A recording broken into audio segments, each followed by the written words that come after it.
to have cultural competencies. But here are some of the broad competencies that we need to be aware of and we need to be able to use. Knowledge of cultures. Any one of us in this room can be culturally competent there. Some of us more so in terms of specific cultures, but I can be a lot more culturally competent in other cultures than I am. My first job, I have to tell you that Steve and I had lunch with Marilyn Miller today. And she asked me, well, when did you work as a school librarian? And I told her it was my very first job, my first professional job. And it was before I actually went to school to get my MLS. And I told her that I worked in a school library on an Indian reservation, K through 12. And that one of the best things about working there was the fact that I was immersed in that culture, and I was mesmerized. I was mesmerized by the Native American culture. And then being able to go back to New Mexico and to be part of my culture again, you know, when I give you the data, you know, at least 40% in New Mexico are Hispanic and about 20% are Native American. To be immersed in a state of two really rich and vibrant cultures. I learned again more about the Native American culture when I went back to New Mexico to work at UNM. So the point that I'm making is that we can continue to learn more about other cultures, and we should. Another broad area is in cultural competencies is having the skills in dealing with those different cultures. I did a talk not too long ago, and again I'll tell you as soon as I start talking about the experience what the topic was about. But in the talk I was talking about having to when I was working at the University of Denver. Having to deal with a group, and the discussion was actually about prejudice, and I was admitting that at one point there had been a time in my career that I had been prejudiced, and that was when the Department of Treasury, the U.S. Department of Treasury, contacted the library school and asked if we would be willing to take in about 15 Saudi male students with their families. And that was going to be my responsibility to get them into the program, to get them in the ESL program at the university, to get the kids in school, to get the wives, gynecologists. I mean, it was I was responsible for everything. And I have to tell you that my experience had been only in college and after college, had been with wonderful Jewish friends. And the media had also, quite frankly, had also prejudiced me against Mideastern people. And I also heard and read about they didn't have a lot of respect for women.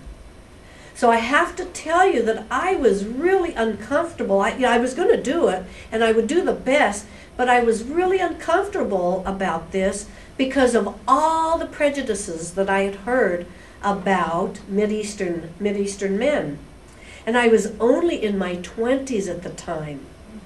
But I did everything to prepare to bring them in. We got them enrolled in programs. We got them enrolled, some of them into the MLS program. And then they came on a plane, and they were coming from Boston, and they were not successful at Boston, and all I have to do is say where they were at, and some of you will understand why they were not successful there. They had started them at Boston University. I mean, what was that? Talk about insensitivity. Insensitivity. I mean, they didn't last a semester. So I met them, and I talked to, we have one of the best international studies, the Graduate School of International Studies at the University of Denver. In fact, it ranks one of the top 3 in the country. And I went and talked to a colleague that's an expert in Mideastern affairs, and you know, because I needed to be prepared. You know what? It was all for naught. They got off the plane, and I think they, you know, after having the experience they had at Boston University, I'm sure that they were thinking, what are we getting into now? They saw me, I saw them, and it was like, oh my gosh, you know why? I looked just like them. I looked like the wives coming off the planes, off the plane. I remember Mohammed Bojamon's, his little girl. I mean, she could have been my little girl.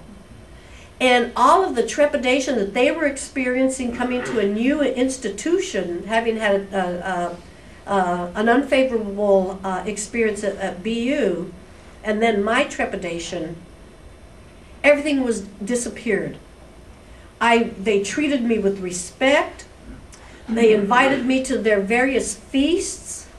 And at their feast, the women put all the food out, and then they congregate in one room, and the kids are running around everywhere, and then the men congregate in another room.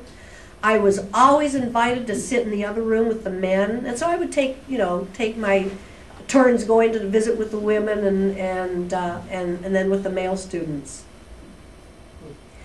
That was learning another culture. I still appreciate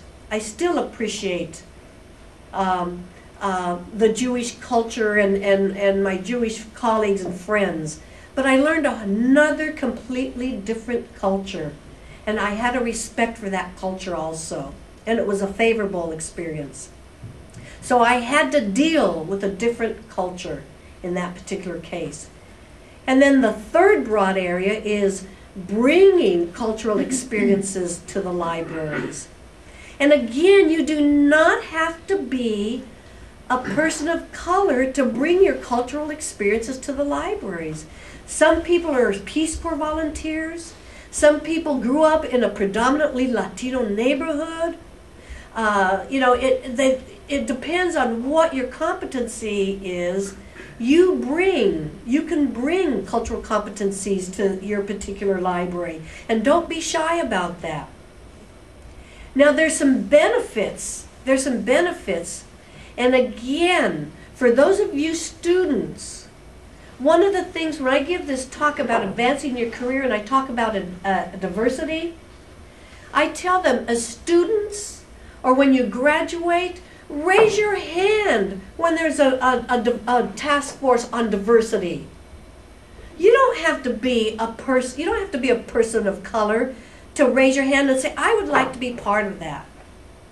One of my philosophies growing up in my career was really pushing myself in areas that I knew nothing about or in areas that I felt I had weaknesses in. Now, I wasn't successful in everything, okay? But I really did put myself out there because I needed to make myself strong in areas that I didn't know, or stronger because I was weak in a particular background. This is the same concept. So you can enhance the scope of qualifications. You raise your hand, you get involved in some kind of event. For those of you who maybe are in public libraries and your library is doing something for Black History Month or for Hispanic Heritage Month or whatever, or the ELDIA program, raise your hand and get involved because